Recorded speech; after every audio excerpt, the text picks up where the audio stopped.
What's going on, guys? The Xiaomi Mi4i has been my daily driver for the past 3 months, and that's quite a lot of time for a phone to be tested by me. And I know there have been a lot of reviews of the Xiaomi Mi4i already out on the web, so I kind of have a different take on the Mi4i with this video.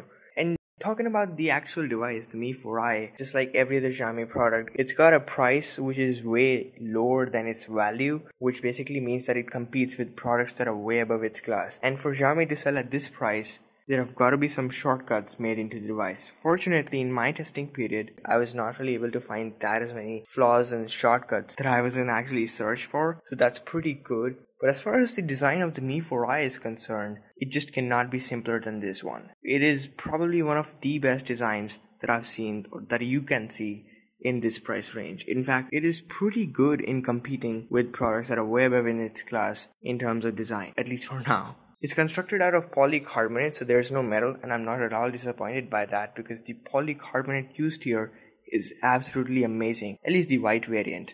It's a single shell, so it's unibody, so you won't really find any cuts or joints except for the micro USB port and the volume buttons and the SIM card tray. But coming back to that polycarbonate, it is absolutely incredible in my hands. Well, at least the white variant. It's not at all glossy. In fact, it's ridiculously smooth, but it's also not at all slippery, which is something I really appreciate. The white variant does get dirty, but it's pretty darn amazing to remove those stains just by a rubber eraser. The only letdown in terms of design was the quality of the buttons. Now, they're perfectly positioned for my hands, but the only disadvantage with them is the feel. They seem to be made out of metal, but metal is nowhere to be found in this device. They're made out of plastic. They feel pretty cheap, also they're not so tactile, so I wish they could have improved on this one. But other than that, as I said, it's got to be the best and one of the most simplest yet well done designs in this price range, and even above than this. You've also got 3 touch off capacitive buttons, just like every other Xiaomi smartphone. You can't really customize them in terms of position, but you can actually customize them in terms of usage, like maybe assigning them different functions. Also, I can't really adjust the brightness of these buttons, so they're pretty dull outdoors and pretty high indoors. I wish I could have adjusted that, but nonetheless, you've got great design with a great feel in hand over here. Talking about that display behind the Corning Gorilla Glass 3 at the front of the phone, it has got to be hands down the best display I have ever seen in this price range, and it's even better than the ones that you find on devices that cost more than twice as much as this phone does. Well, talking about that actual display, it's a 5-inch full HD display, giving it around 441 pixels every single inch. Plus, it's an IPS display, so the display has been directly laminated to the glass of the phone, which not only reduces the air gap between them, but also makes the content on the screen appear to be directly on top of the glass, which, as you know, feels awesome. Technically speaking, the display is ridiculously crisp. No matter how close you look, you just can't pixelate. Also, the viewing angles are pretty decent, but the thing that I'm a big fan of is the brightness. Unlike the buttons, this thing gets crazy bright outdoors thanks to the sunlight display technology inbuilt into this phone by the folks over at Xiaomi. What this basically does is that it bumps up the brightness to a crazy high level outdoors in bright sunlight. It senses that, and that is pretty incredible. It's a lot similar to the ambient light sensor, but it's a lot more advanced than that. So watching YouTube videos or movies or playing games won't ever be a problem with this display. It's gorgeous. Now, what actually complements with the display is audio, and that, according to me, is a pretty average experience.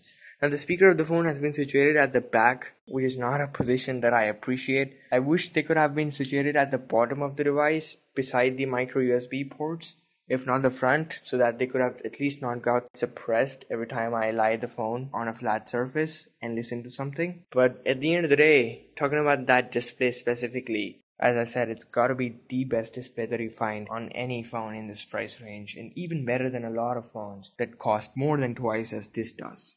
As far as the performance is concerned, it was a very polarizing experience for me in the Mi4i. Technically, it's got a Snapdragon 615 second generation processor inside it, which is basically 1.7 GHz quad-core processor. What I got to know in my usage period is that it's not that powerful, plus the architecture of the processor is such that makes the device heat to a great extent in a very short period of time. Heating is normal process, it's physics, it's mandatory, but overheating is bad. and it did overheat a couple of times while I was gaming for like 20 minutes. So that was not very good.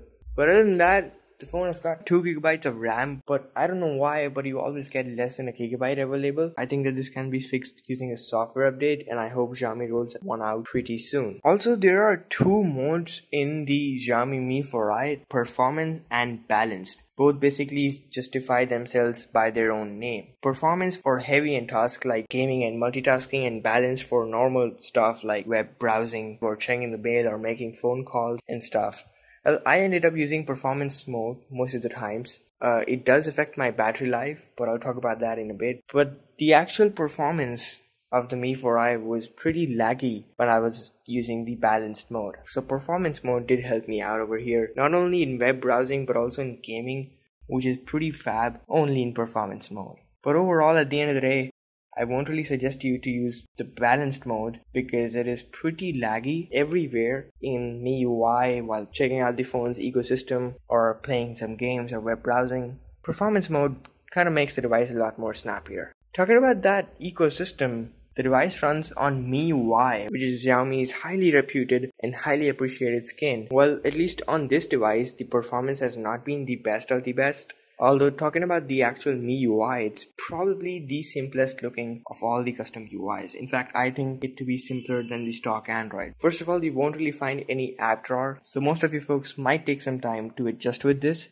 But trust me, it's fun. It also resembles a lot to iOS. I know you're tired of listening that, but I just had to say that because it is reminiscent of iOS in every single way. The icons, the app layout, even the recent apps tray is a lot similar than the one on the iOS. But the MIUI also brings the beauty of Android, the customizability. So if you feel the 5-inch screen size to be a lot bigger for you, what you can do is that you can toggle on the one-handed mode where you basically shrink down the actual viewable content to up to 3.5 inches, which is pretty good. And you can do that by just swiping the touch off capacitive buttons from left to right or right to left depending on the position of the actual content that you want to view. That's a pretty sweet gesture. You've also got a fully dedicated theme store so you can customize the device up to its roots. But at the end of the day, the actual performance of the MIUI on the Mi4i is not as snappy as it is on the actual Mi 4. But I would give it a good experience, if not the best.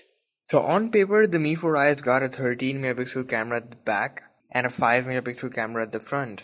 And I would say this right away that these are the best cameras that you can have in this price range. I mean, they even compete with the cameras that are above their class.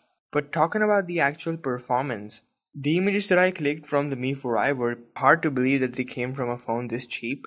Well, first of all, in well-lighted conditions like outdoors, the images turn out to be really good. They're crispy. They're also decently exposed, which is something I really appreciate. Yeah, sometimes in a couple of shots, I did used to have grain, which surely did not look good. Well, first of all, talking about the camera app, you've got a full manual mode inside the camera app through which you can adjust the focus manually, which is pretty good, so that helps you to get a blurred background, and it does work well. You've also got white balance, so you can choose an exact white balance value according to the different situations.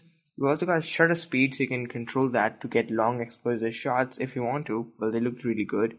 And then you've got ISO. And here's the thing with the ISO. Check out this pic. I captured this at ISO 100 and then check this one out. It's the same exact pic captured with the Mi4i at that very moment, but all I did was that I cranked up the ISO all the way up to 3200, and the only notable difference is the amount of grain. That's kind of weird because I thought it would add on more light, but apart from all these nitpicks, it's really hard to complain about the Mi4i's camera. Easily one of the best, or possibly the best camera that you can have in this price range. So at the end of the day, to power up a Snapdragon 625, 2GB of RAM, well practically it's 1GB, and also a 1080p display, you need high battery capacity. And it does have it, it's a yes. It's got a slightly more than 3100 milliampere battery, which makes it higher than the one on the OnePlus One, but I wish it did perform like the one on the OnePlus One. And that does not mean that it's bad, because it's pretty good. It could easily last me through a full day on a pretty good amount of usage, but don't expect more from it. Also, what really impressed me was the standby time. So if I would sleep at 47%, I would wake at 45%, which is incredible. So you can expect the phone to be kept idle for about 3 days, which is absolutely awesome. So there you have it. That's been it. That's how I spent my 3 months with the Xiaomi Mi 4i. They have been pretty incredible and pretty challenging 3 months. Now that Xiaomi has announced the Mi 4 at a price ridiculously close to this one, I would rather suggest you to buy the Mi 4, which is just $30 more than this one, but in turn brings in way more power, way better camera, and the highly wanted metal. So there you have it. That's been it. Also tell me, how did you find this new concept? Might as well do a lot of videos just like this one. Feel free to share this. I'll catch you in my next one. Time to sleep.